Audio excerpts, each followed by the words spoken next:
So, Michelle, you mentioned to me in our previous session that you moved from a long-term sub to a day-to-day sub, and you never really explained why exactly. So, could you give me a little bit insight into why you moved to that?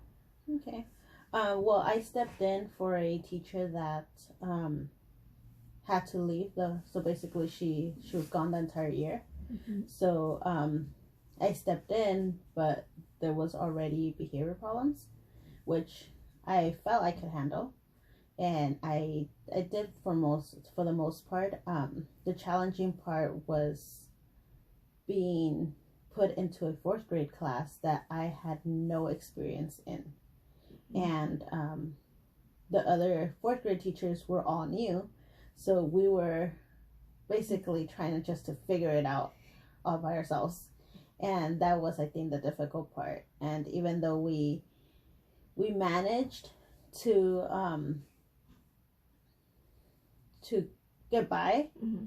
it was just getting more and more challenging as the end of the year approached. Okay, so what I hear you saying is that at the beginning you thought you could handle it, but as time went on, you realized that it was a bit more than you could chew, or it was a different and new circumstance that you were not adapted to. Yeah, I mean, I think I could have kept on going.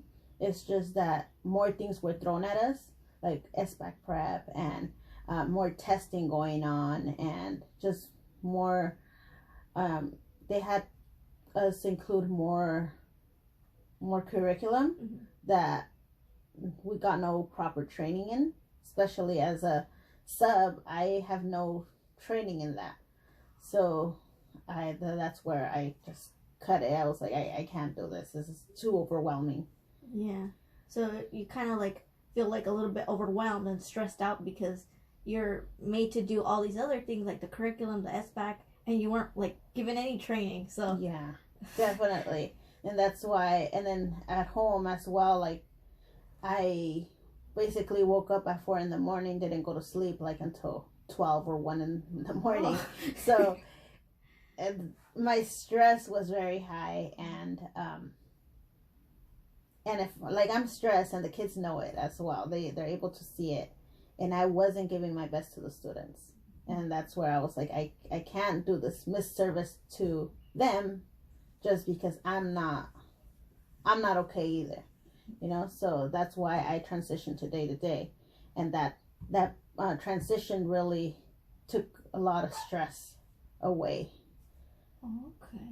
Yeah, so like even though you were stressed, like it's very like you're very like resilient, because even though you were like very stressed about and overwhelmed by all the things that were going on, like you still managed to like find the light and like break through and like be in a place right now where you're not stressed, because you mentioned that being day to day is a bit more more like Stress free. Yeah, so that's pretty good.